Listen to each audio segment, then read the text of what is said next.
Peace, love. Peace, love. Yeah, that's my granny right there, you know, and she fly. Look at her. All right, so we on our way to the bus station. So since I was reading it outside on my way to the bus, well, before I had to go to the bus station, I decided to read the part 2 on my way and see what she might have to say, because this is going to be the first time she hears this story too. So, Granny, what I'm doing is this is the first episode of African mythology lesson, or, you know, just knowledge that I'm putting on my YouTube channel and on my Facebook and stuff like that. So basically, African mythology, this book, it kind of explains how the world came to be, the same way Greeks got mythology, or, you know, different people have their own books or their own stories of how the world came to be. Africans, this is how they made sense of it, and it's a specific tribe. This is the Yoruba people of this story, but this is called Coming Down from the Sky, and it's basically the story of how the earth got created. So you know how the Bible gives us one story of how the earth became created.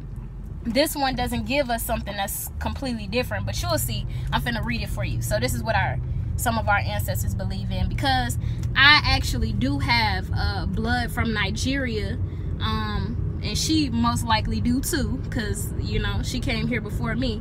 And with that, the people of Nigeria are Yoruba and Igbo. And with that being said, who's to say that I wasn't a part of this, you know, a part of this history? So anyway, this is called Coming Down from the Sky. Long ago, before earth was made, there was only sky above and sea below. The sea was gray and silent, a place of mist and wild marshes. Nothing lived. No creature of land or sea or sky. No people. The Orisha Obatala, and that's one of our African deities who lived up in the sky with us, with the main sky god. The Orisha Obatala looked down from the sky and did not like what he saw. There was nothing down there to delight the eye or capture the heart. The sea should have land, and the land should have life. Perhaps he should make a world. After thinking on this for a time, Obatala went to tell the sky god Oluran about his idea. Yes, said Oluran, things would be more interesting if we had some life down there. But it would be a long and difficult task. How would you do it? Obatala didn't answer because he had no idea how to go about building a world. So he went to see Orunmila, the diviner, who could peer into the secrets of existence. I want to build a world on the sea below, he said. Tell me where to start. Orunmila took 16 palm nuts into his hand and scattered them over a tray. He studied the pattern they made for a time, and then he gathered up the palm nuts again and threw them again. This he did many times, casting and reading, then casting again and reading again. At last he gathered the palm nuts and put them away. This is how you start, he said. Climb down to the sea on a golden chain that is hooked onto the edge of the sky. Take 4 things with you: a white hen, a black cat, a snail shell full of sand, and a palm nut. Obatala could not help but wonder how a hen, a cat, a shell, and a palm nut could help him build a world. Still, he trusted the wisdom of Orunmila. Obatala went to the goldsmith and asked him to make a chain long enough to reach down to the sea. The goldsmith looked at his supply of gold and shook his head. This is barely enough to start. Where will you ever find so much gold? I'll find it, said Obatala. Start working. So the goldsmith started working, and Obatala started looking for gold. He went to all of the Orishas. Orishas is a word for our spirits, or our spirit deities and stuff like that. He went to all of the Orishas, even Oluran himself. They gave him gold. Some gave all they had, for they realized that a living world into the realm of the sea might be a very good thing to have. The goldsmith worked, and Obatala gathered gold, and the chain grew. When there was no more gold to be had in the sky, the chain still needed a hook. Melt down some of the links to make it, said Obatala. The goldsmith protested that the chain would be too short to reach the sea. Perhaps, said Obatala, but make it anyway. The goldsmith made the hook. Oluran himself brought the white hen, the black cat, the snail shell full of sand, and the palm nut. At last, Obatala was ready. he made the hook fast on the edge of the sky and swung himself onto the golden chain. Down he climbed and down, moving away from the light in the sky onto the gray darkness below. Then the hen clucked, the cat yowled, and Obatala clung to the chain with all his strength. At last he came to the end. He looked up and could not see the sky. He looked down and he could not see the waters. He hung there between the world below and the world above, wondering what to do. "The sand," said a voice. It was Orunmila, the diviner, guiding him from the sky. Obatala took the snail shell from the pouch he was carrying at his waist and poured out the sand. "The hen," said Orunmila. Obatala dropped the hen onto the sand.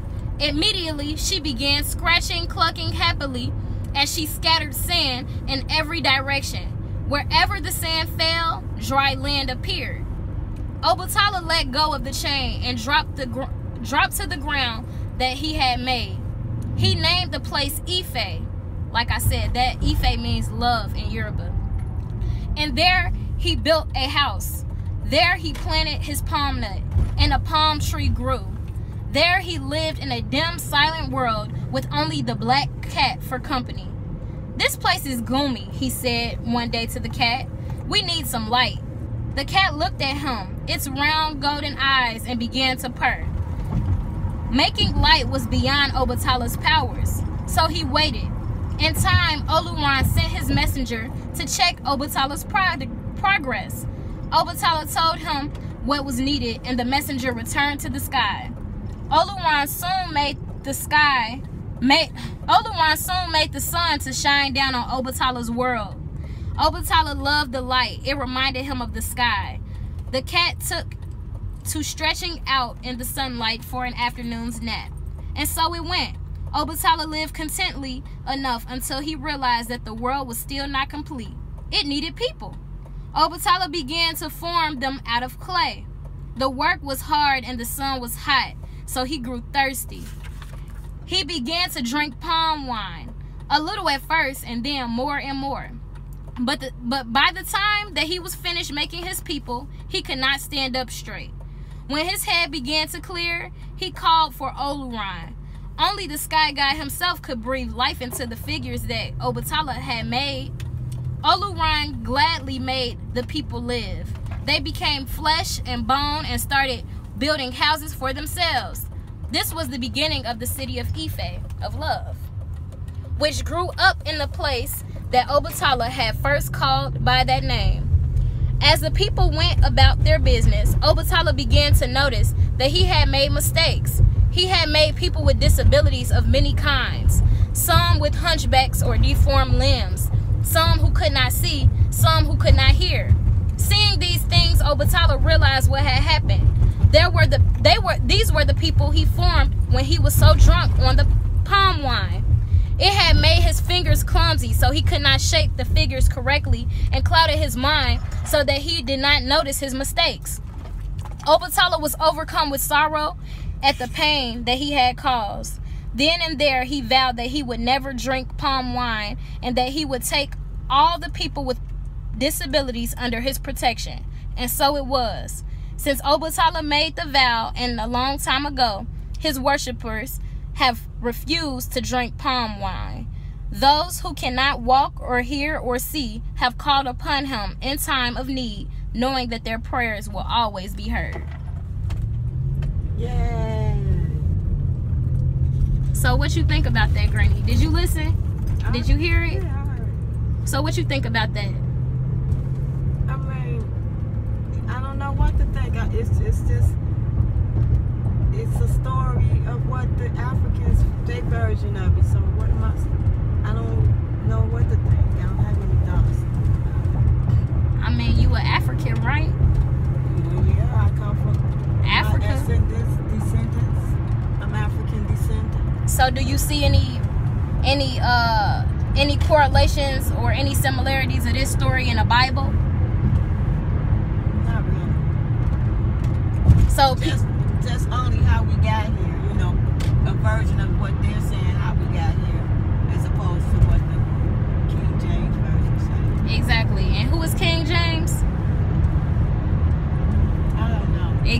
We don't know.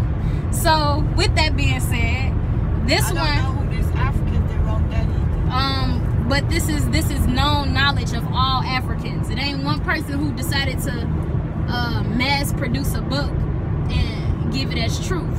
This is said to be mythology. One mass, yeah. The Bible. But I'm saying that King James version, King James is the one who pushed that book across the world, and he had the power to do it. Because guess what? He was a king.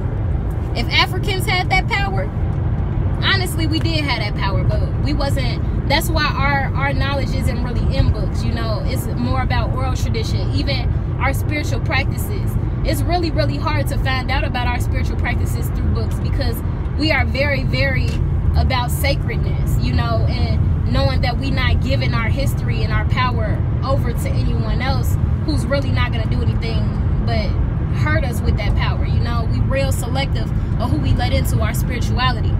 But I say that, like, one thing that reminds me, because the thing that separates Christianity and like African mythology is that with African mythology, just like with Greek mythology and a whole bunch of other mythologies, you know, we have more than just one deity.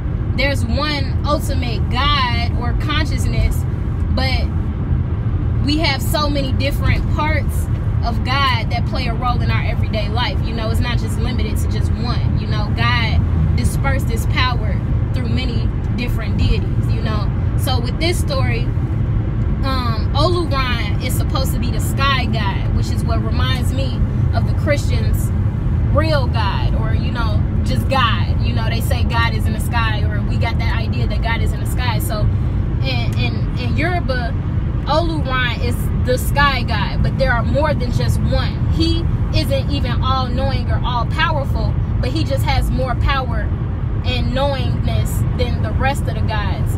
And that's why he was able to breathe life. Like Obatala was able to create the figures, but Oluran had to breathe the life in the bodies in order for them to even be alive. So, and then we were made out of clay. So to me, that's real similar to the story of Christianity. Right. That's it to me. So the clay, and they say dirt, right? But even so, the breath of life, they said this how many times in this, like they said it at least twice in these 3 pages. They mentioned the breath of life in the Bible, and Christians always talk about God being a breath of life, you know, giving a breath of life. And then the only other difference that I see is, like, you know, this talks about how he created more than, you know, he created many people at once rather than just two people, Adam and Eve. He created many, you know, at one time. And then it explains how we got people with disabilities, and that's something that Christianity would never explain. It never explains, you know, something like that, you know, how we get people that come out to not function as others, and, you know, and this gives some type of explanation to that. And it's all, like, you know, it's all story, and that's really what it is. Because even the first page of this says the stories of Africa, not that, but the first page just says that mythology, let me see, that mythology is just the study of the people. I can't find exactly where it say that, but it's just, yeah, it's the study of the people and how the people say that the world came to be. That's all mythology is. So anyway, y'all can take what y'all want to take from it. You know, I love that story, because if you know anything about the Orishas, you know that Obatala is the purest of all the Orishas. You know, he's so pure. You know, his color being white, him not drinking wine, you know, he's a very pure energy, you know. And I'm not gonna say he's perfect, because he's clearly not perfect. And he says of his imperfections, he talks about how you know, he created people with disabilities off of being drunk, and that's why he vowed never to do it again. It was off of a mistake. That's why he vowed never to do it again. So I think about Obatala as being similar to Jesus Christ, and my personal, you know, thought, because when I think about Jesus, I think about, you know, how people thought of him as being real perfect and stuff like that, and how much he contributed to life or whatever the case may be. But what separates Obatala and Jesus is the fact that, you know, people believe that Jesus was perfect, and that even God or whatever, that is only one God and that God is perfect. But here the Orishas are not perfect. They're not perfect at all. And they don't believe in good or bad. They believe in a balance. And anyway, I'ma just leave it there. Y'all will find out more and more as I read more. But yeah, that's really what it is. I'ma come back to y'all with an episode 2, and that part is called The First People and the Flood. We got a story about the flood, Granny. Ain't that cray cray? And guess what? Our story was here first. Cause guess what? We was here first. So where you think they got their story from, Granny? Hey, I don't know. You don't know? You want me to just say stuff and I don't really know? I'm just saying. It's not about what you know, it's what you think. Because none of us know. That's what spirituality is. Where do you think? I don't know. I don't know what to think. I don't know where they get it from. All right. I have an answer. Well, she say King James. She don't know him either. So we don't know answers, okay? All right, y'all. Peace, love. Black power all day, every day. Exactly. That's what spirituality is. It's by faith. Exactly. That's exactly what this is. And you know, it's about just openness to all, right, to anything. You don't. You just believe it by faith, you know. So I don't know all the answers. I don't question it. I don't know the answers. I just believe it, and I know for a fact that there is a God Almighty, because I have it from my experiences. And I completely agree with you. From what I do know, it's from my own life experiences. I do know that there is a God Almighty. Now, who he came from and where he came from and who he put clay and who he, all of that is irrelevant to me. I just know that when I'm in trouble or when I need him or when I want to praise him, that's who I do it to with. I feel you, Granny, 100%. You know, that's my homie. And with that being said, every single religion, every spiritual belief believes in God. Right. And then from there, that's just when everybody goes into their own beliefs, and that's cool, you know. And that's how, you know, that's how I don't really care how people interpret, because what I see as every book is how people interpreted God's presence or relevance in their life, you know. So with that, however you interpret God, let that be your interpretation, you know. So I just read all books, you know. That's what I'm about right now, just reading all books. My granny know I've been reading the Bible too, so I just picked up this book and I just finished it, but I'm also reading the Bible. I'm reading right now, you know. I'm still in Genesis because it's just you know. But anyway, I'm reading Genesis and Exodus first and foremost, you know, just so that I can understand their mythology around how the world came to be and how they plan, how it's supposed to exit or whatever. So, you know, and I just take everything. I'm just open to everything. I don't make judgments. I don't say, oh, this is true, this is false, or anything like that. I just, you know, I take it for what it is. This is what my people believe, and I find it to be interesting. I see the relevance, and I think the stories are great. You know, they real detailed too. But we'll get into that as we move forward with these episodes. So like I say, peace, love, black power all day, every day. Ain't no other way. Yay. Hey. Can you throw up a black power fist for me right quick? Hey, we out here. All right, family.